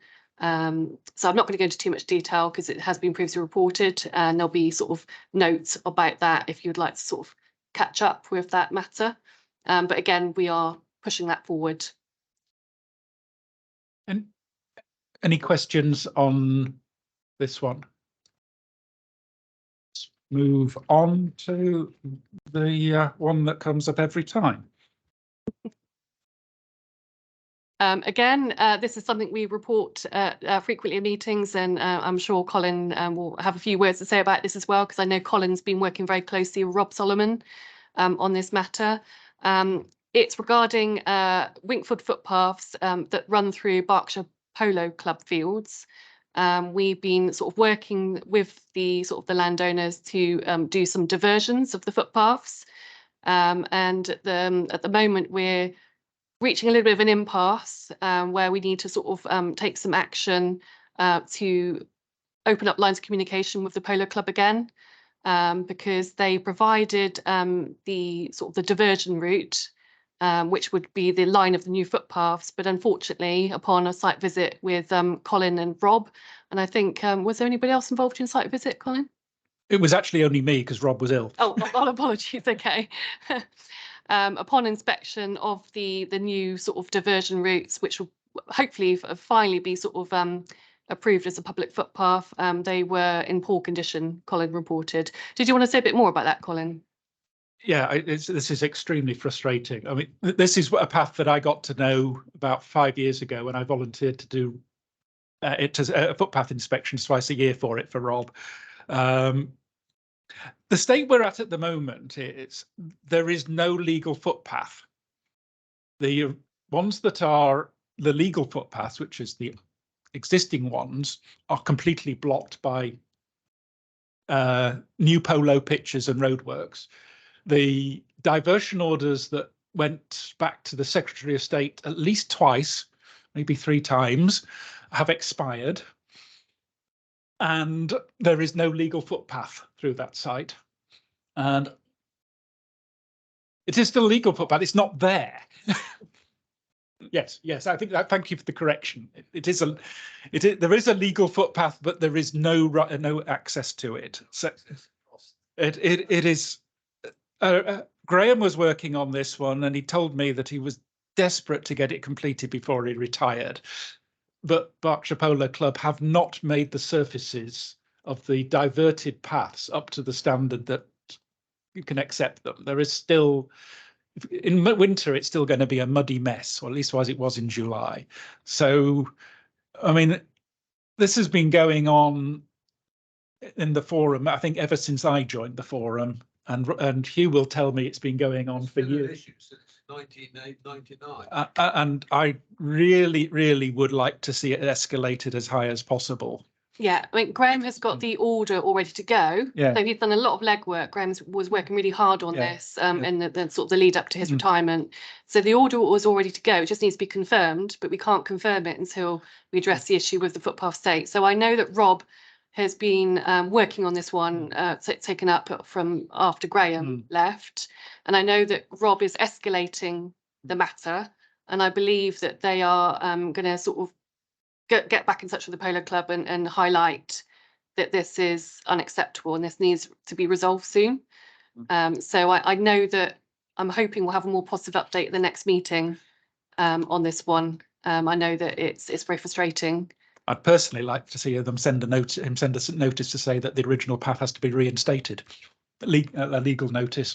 Right. But that maybe I'm just getting on my high horse about it because I've been over there and got so muddy and sunk in the mire so often. But oh yes. So Jeff. Yes, I found this incredibly frustrating over the years that it's been going on, especially with other stuff at the polo field. But I guess I have to be a bit careful what I say. But yeah, very frustrating. And I just wonder what we can actually do to, not necessarily enforce things, but push things through a bit more. I'm happy to contribute where I can. So I think the latest that I discussed with Rob was whether we could look for a new contact in the Polo Club. So I think the Polo Club are engaged with other parts of the council, and we're looking to get refreshed contact details to just pick up the reality of the situation, which is that the legal path isn't accessible, that we've got a workable diversion, but that needs to have some final work done on it to make it suitable. And at that point, we can put the order through that's all prepared. So I think I'm hopeful it's just about getting through to the right people in the Polo Club and putting forward the argument to get it resolved to everyone's satisfaction. So yes, as Rose was saying, then I'm very happy to continue on that route with Rob, and then we'll keep pushing and hopefully have a good update next time. Yeah, we were hoping to try that footpath walk in the spring, but we actually had to cancel the walk because the weather that week was just absolutely appalling. We're doing a walk this Saturday, but that's down in Swinley Forest, but we might try and organise another one using these paths if we could. Would that cause a problem, do you think? I can't see it causing a problem, Jeff. In fact, I would encourage you to try the paths around that part of Winkfield. When I first started inspecting them, my impression was they were rarely used. I'm seeing evidence of significantly more use since other parts of the paths outside of the Polo Club area have been significantly improved. So yeah, go for a walk. Try the ones that go north from the Polo Club as well, up towards the Forest Road. There's some lovely bits of walk. They just might be a little bit overgrown at this time of year, but they're. Oh yeah, we've done that on community footpath walks. But I was just thinking, you know, if we got to arranged it as our maybe next community footpath walk to actually do that bit of the polo field, it might concentrate their minds a little bit. I think it would help. It can't do any harm, can it? Okay. Yeah. Ongoing, is it the Polo Club's got to maintain this path? So my understanding, and I can be corrected, the council has responsibility for the surface of the path, which is why the council wants to make sure that when it dedicates it as a new path, the surface is in good condition to start with. Any structures on a path, like gates or stiles or the like, are the responsibility of the landowner, as is making sure that the overhanging vegetation has gone. There's no overhanging vegetation. Am I correct on that one? So the council really only has responsibility for the surface. It doesn't own the surface, but it has the responsibility for maintaining the surface.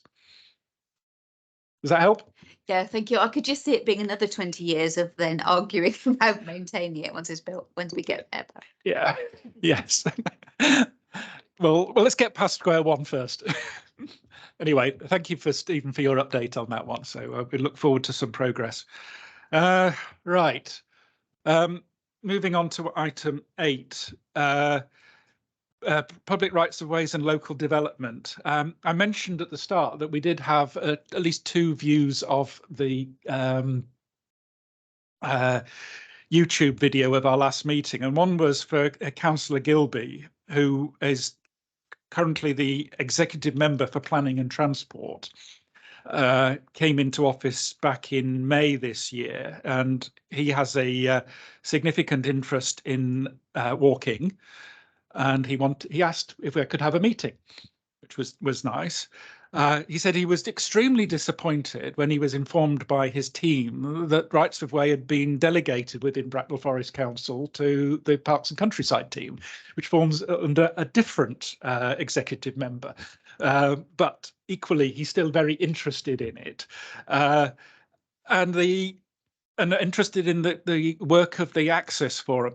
And the sorts of points that really came out in there and things that we've talked about in the past are, first of all, the public does not distinguish between a public right of way and something that's a highway. And we came up with a question earlier about West End Lane. And he's very keen to make that more seamless and work across there, because obviously a highway is part of his remit. And we had an issue that, or not an issue, a question from Graham last time, because Hugh's been asking for an access point to Frost Folly 2 from the north end of Osborne Lane. And Graham said it would need to be consulted with the highways team, possibly encouraging parking where there shouldn't be at that point. But again, you know, Councillor Gilby is very keen to encourage his highways team to engage on those sorts of issues. So I think it's a good route in. I think he had planned to be here tonight, but he's elsewhere. The other one that keeps coming up is public rights of way country ties access related to new development areas within the borough. Every planning application sort of considers what's happening within the planning application, but doesn't necessarily consider wider access to the countryside of the rights of way network for outside of that specific area within the planning application. And Councillor Gilby said he was going to encourage his planning team to think more about rights of way. and countryside access as it comes in there, because often things can be done without a great deal of cost. It doesn't mean to say you have to reject a planning application, but maybe things can be done in parallel and associated with it. And just taking that wider view of accessibility. So if you think of the developments around the northern parishes of Warfield and Binfield and the like, there's still relatively poor access to the network of bridleways and the like north of the borough, in the north of the borough. Not terribly safe access. You will remember our long-standing attempts to get Thames Water to put a permissive path in, and we just they just dried up on us. So I think it will be good to get a linkage between our links into the Parks and Countryside team through their executive member Candy Jeffries and the planning and transport team. So I'm very excited that we've actually got somebody who's interested in what we're doing in that role. So, and he has said he will come along to some of our meetings. Was there anything else that we needed to add to that one, Rose? Because you'd met with them. No, I don't know if Stephen's got anything to add, because I know that you've sort of been liaising with both councillors on the matter. So I think we're lucky when we look at the rights of way networks that we've got 2 executive members that cover parts of our portfolio. So it might seem a little bit strange initially that the whole of the rights of way system doesn't come under one member, but the separation is essentially that the strategic elements, which would be things like planning and highways, come under Councillor Gilby.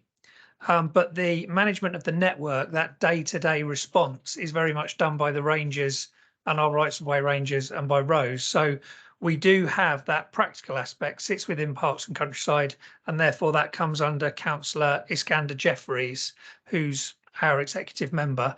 But there's also other connections when we talk about planning. Then officers within my teams do input where they can to each individual application to try and make sure that rights of way are considered. We try and make sure that development is designed with its edges suitable to then link on to other developments. But it is a very difficult and challenging job to try and make sure that each individual development not only does what it needs to do, but provides for that opportunity to connect further. And it's very disparate, the different developments that are going on. And we have limited control over what we can make people do with their development. So I think I take on board completely that desire to try and do the very best job that we can. And I would just reassure that the 2 councillors and the various teams within the different directorates are all collaborating. So whilst it might seem there's a difference, they're all very much on the same page. Where the Sang is linked to the development, like Buckler's Forest and Cabbage Hill, it's relatively easy. Your problem is where the developer has bought Sang detached from where they're building the houses, and they don't seem to have any responsibility of linking their Sang to their houses. Yes, absolutely. Yeah, that geographical separation and the other separations does make it much harder in that instance. It is. I think it's a very big issue for the north of the parish, for the north of the borough anyway. Yeah. Major issue. Can I add on to that as well? I think the problem for me with Frost Folly is it was designed for people that want to drive there and walk. And it is not designed for people that want to walk there, and it should be. All Sangs should be able to walk there and not go around dangerous roads on foot. Hugh, can you put your microphone? The exit at Paley Farm, not linking into the Sang on the other side of the road, is quite unbelievable. Yeah. I think it's something, as a forum, we can spot the opportunities and keep pushing them forward. And Hugh raised quite a long time ago this southern entrance to the Sang at Frost Folly through Osborne Lane, to encourage people to walk up Osborne Lane and access it that way rather than having to drive there. which seems to me to take away some of. Yes, we've got a very good footpath linking right into it. Well, it doesn't link into it. They put a big wire fence so you can't get in. Yeah, I think we'll get there eventually. I have to remain optimistic on those. Let's. Any other questions on that one, or should we just move on? Okay, we're coming to Sangs again. Rose. Just right, hot off the press. We've recently updated our Sang leaflet pack, suitable alternative natural green space. So we had this a few years ago, I think maybe last produced in 2011. And it's basically a packet of leaflets, a portfolio, where it's got a map of all the Sangs in the borough, and it's got little cards, description cards and maps for each Sang, where you can do circular walks. So we've got one for each member tonight. So we've updated it with new sites, including Bigwood and Peacock Meadows North, Bucklers Forest, Cabbage Hill and Peacock Meadows South and Tarmans Copse. We've made some major updates to the current leaflets, which is changing the Long Hill Park Group to Bullbrook Countryside Corridor.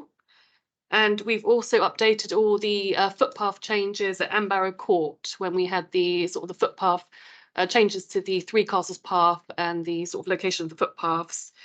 Rob has been leading on this work and I've been supporting with my comms hat on.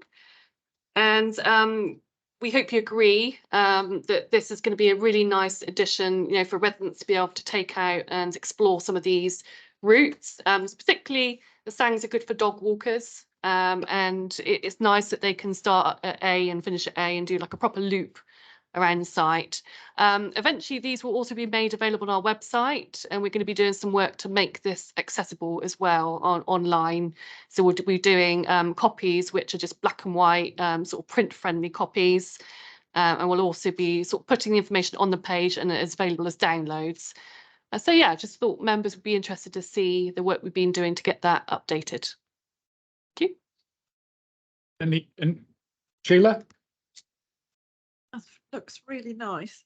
I've got a couple of questions about Sang, if I may, or a question about two different Sang. Blue Mountain and Amen Corner North, as I had an email in about those just this afternoon. Are they likely to be adopted by Bracknell Forest Council soon? So they've been in discussion for a significant period of time, as you'll be aware.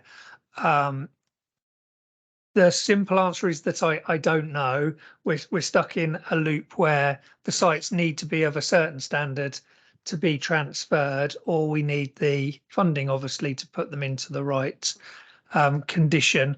But all I can reassure on is that the council, senior to my role, are pursuing conversations regularly with the developers and with the planning agents with the aim of trying to find a solution so we can get the sites transferred to the council's ownership, so the team can bring them up to the standards that we would hope and get them available to the public. But it is a very frustrating situation, and I simply don't have a time frame for when we can achieve that.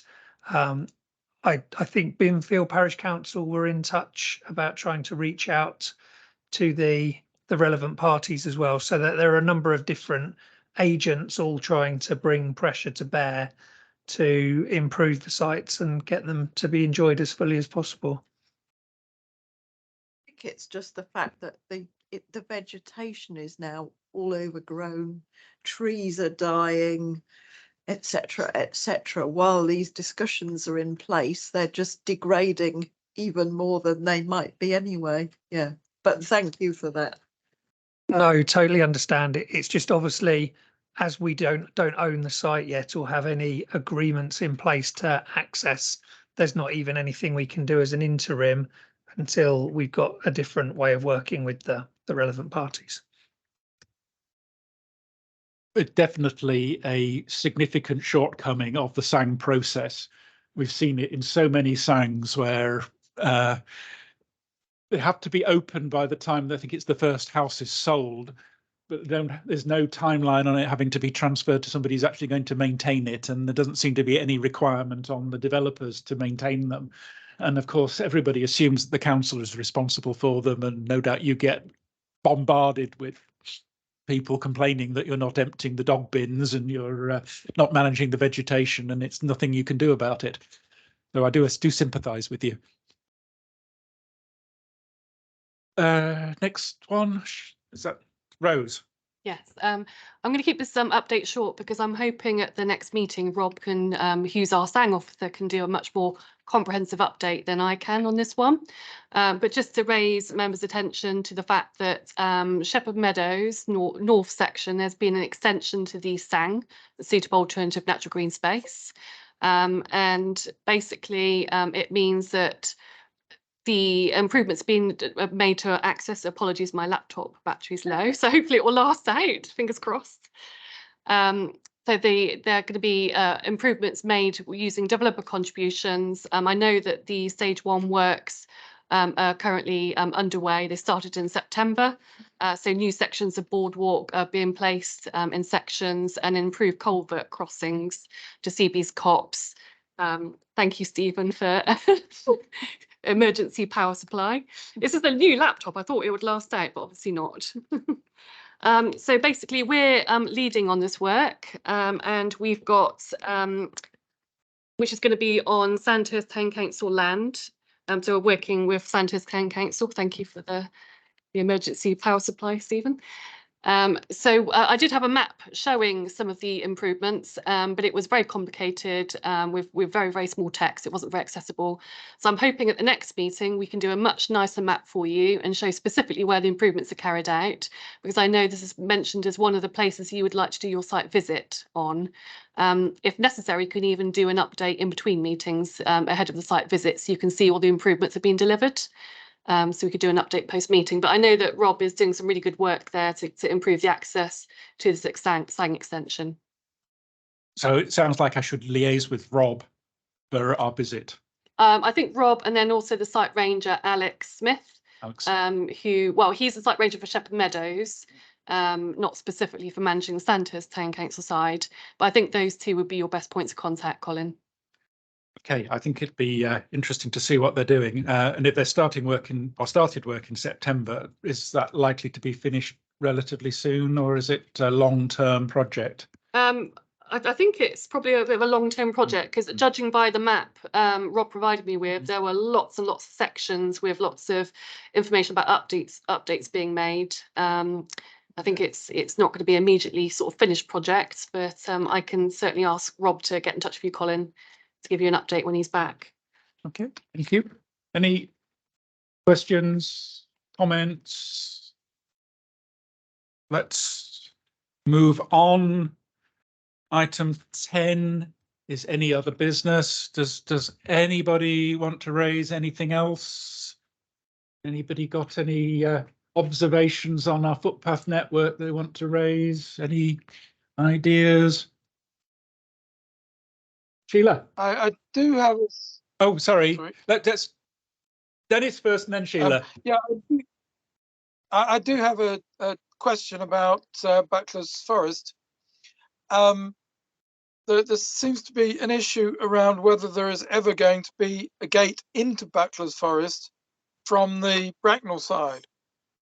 Somewhere behind the Golden Retriever would be perfect to have some kind of gate that you can actually get through and use Buckler's Forest as a way of getting from Bracknell to Crowthorne on foot or by bicycle, rather than going on roads. Thanks for raising that one, Dennis. Let's keep that one as a live one. So you weren't with the first one that's raised that issue. People from the Great Hollands area of Bracknell are very frustrated that there isn't an official route in. I believe there is an unofficial route that has been created. It was Natural England that required there to be a fence at that side. They didn't seem to want people to enter the Buckler's Forest other than by the routes that are currently open. Now, Graham did update us on that at one of the previous meetings, probably before you joined, and it looked as if there were plans to be an entrance a bit further west along 9 Mile Ride from the Golden Retriever. And I can't remember whether it was directly linked to the development at Beaufort Park, is it? The old Met Office site. It is Beaufort Park, isn't it? Yes. But there were certainly some plans in place. Unfortunately for me, it doesn't quite meet entirely the accessibility for people who currently live in the Great Hollands area, because you'd have to go quite a long way along 9 Mile Ride to get that access, especially when there's a perfectly good pedestrian crossing lights at the crossroads down there by the Golden Retriever. I just cannot see the logic of not having access at that end. That's my point. And anybody else want to comment? Yep. I can't see any logic to it. I was told that there was some sort of idea of having an entrance somewhere near where the old NTRL roundabout is, but that really wouldn't be much use for people trying to cross on foot or by bike, which is what I'd like to see, is something that would be a kind of green space to get from Bracknell into Crowthorne. It would be really nice to have. Yeah, just to update on the thinking, it picks up on a point that was made earlier, I think, in terms of the desire to see the SANG network have its own connectivity from one SANG to another. So the thing that is our justification in the planning process for getting these really big, beautiful open spaces from the developers is that we're protecting the special protection area. And the reason that we wouldn't want a break in the fence too close to the Golden Retriever is it becomes 2 road crossings away from accessing what would be Hut Hill, I think it would be called in the Crown Estate. And from there, you're very quickly into the very areas that we're looking to protect in terms of their biodiversity value and the ground nesting birds. So there is acceptance that we... No ground nesting birds in those areas. There are too many dogs. but please don't tell, that from a development point of view, then that is the justification for providing SANGs. And Natural England have been very clear that they are happy for there to be a break and path networks, which I believe are all designed to cross 9 Mile Ride to join up with the relevant bits on the other side of 9 Mile Ride.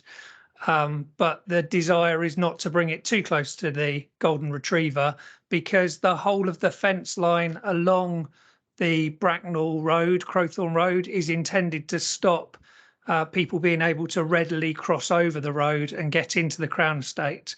And that's why we were able to get a much larger area at Bucklers Forest than we would normally have done. So that SANG had to be made even bigger than a normal SANG would be to try and help protect the habitats on the other side of the road. Yeah, no, I can understand that. That's not what you're looking for access to. You're looking for access to get from one inhabited area to another inhabited area without going through Crowthorne Wood or Swinley Forest. That's what I'm saying. That it just if you had an entrance on the corner somewhere not a million miles from Golden Retriever, people could go direct to Crowthorne, between Crowthorne and Bracknell, without having to go on roads, but without having to sort of detour into Crowthorne Wood to avoid the roads, which is what I do currently. My understanding is that path is actually built into the plans, and it is planned to be constructed out and then connected. So I believe that is in there. It just to get all the way up to the Golden Retriever, there will be an element of walking along the roadside, I believe. But the plan is to make that connection to allow that walk into Bracknell from Crowthorne. You can actually cut across the existing recreation ground, the cricket field, football field, quite easily. That's not a problem. But it would be very nice to be able to get into Butlers Forest from the Bracknell side. At the moment, you have to go all the way into Crowthorne in order to get into Butlers Forest, which seems absurd. But I think there we are. I think what we should do is to bring forward the plan that Graham showed us several meetings ago at the next meeting, which actually did highlight what the route is, and I think it would be then just get a update on progress for that. But I do sympathise with you, Dennis, that there's an awful lot of frustration there. Sheila, you had a question. Just a question. Is there any update on the Hayley Greenwood track? You mean the one from Hayley Green towards Hayley Greenwood, which is a private, I believe, privately owned track, and the owner has decided he doesn't want anybody walking down there anymore. Yeah, hi Sheila. So this is one of our things we're looking at the moment. One of the things that Graham again was leading on, and Rob and I have sort of taken up. And again, Rob is sort of working with our legal team right now to get some steer from them about how to proceed. So basically, we've collected. So just to update you where we've got to, we've collected user evidence forms. So we created a process on our website so that users could submit their feedback and their evidence to us, which we duly collected. And we also gave the opportunity for landowners as well to submit their evidence to us, because it's very important to be sort of fair and impartial in this situation, because we sort of got to have like a balanced viewpoint and make sure that all the evidence we reviewed is on an impartial basis. So we've gone through that evidence and sort of made sort of an assessment and analysis of what's been submitted to us. Where we've sort of got a little bit stuck, I suppose, is the legal process. Usually for applying to modify a definitive map and statement, a formal application needs to be made. Again, which we've provided on our website. There's sort of application form. We've had no formal application received for this process. I know it was discussed at previous meetings about whether there will be anyone who'd be willing to step forward to do a formal application. We should point out that obviously this is quite a contentious issue. You've got the landowners and the users both got very strong feelings on the matter, and anyone who would be stepping forward, obviously there's a very, very strong likelihood that this might go before the Secretary of State for a decision, and this might sort of take quite a strong legal route and might be quite time consuming and expensive as well. So where we've got to at the moment, we understand there's a need for a response on the matter. We need to update both users and landowners about where we've got to on this situation, and that's what we're working on currently to get steer to how to proceed. We're going to be very careful that we're shown to be unbiased and on this situation. At one point, we looked at the prospect of doing the modification order ourselves, potentially, but I don't think, we've got to be fair to both landowners and users. So it's very tricky at the moment because we're in a in-between phase with this, and I've got to be quite careful what I say as well, because obviously it's involving lots of different parties. It's involving sort of legal teams on the landowner side, and we just got to be careful that what we update everyone on today is a proper assessment of the situation. And that's where we've got to really. I don't know if Stephen's also got an overview of the matter. If there's anything I've missed that you want to add. Thank you. That's a really useful summary. I think the only thing I would reiterate is that the council has a statutory function in this process.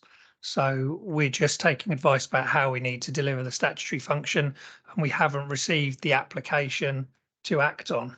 So at the moment, there's no action for the council to take because we haven't received a request or a formal notice. So once we do, then we would be able to take further legal advice and proceed with the statutory process. Yeah, the legal advice we get at the moment is about how to respond to the landowner and user, you know, in terms of what our feedback should be to them. Yeah, sorry, Sheila, got a question. I was just going to add, I don't think if the applicant was going to be a resident, I don't think the residents know. They're expecting all their forms to have come to you, and they're expecting you to process them and drive forward the process. That's why we need that update to them to explain the situation. We thought this might be sort of raised today because obviously it's quite an important issue. It's involving lots of different parties and it's quite an important access issue. So our update to landowners and users will be, this is where we've got to. As Stephen says, we're waiting for that formal application to be made to us to start that sort of the process.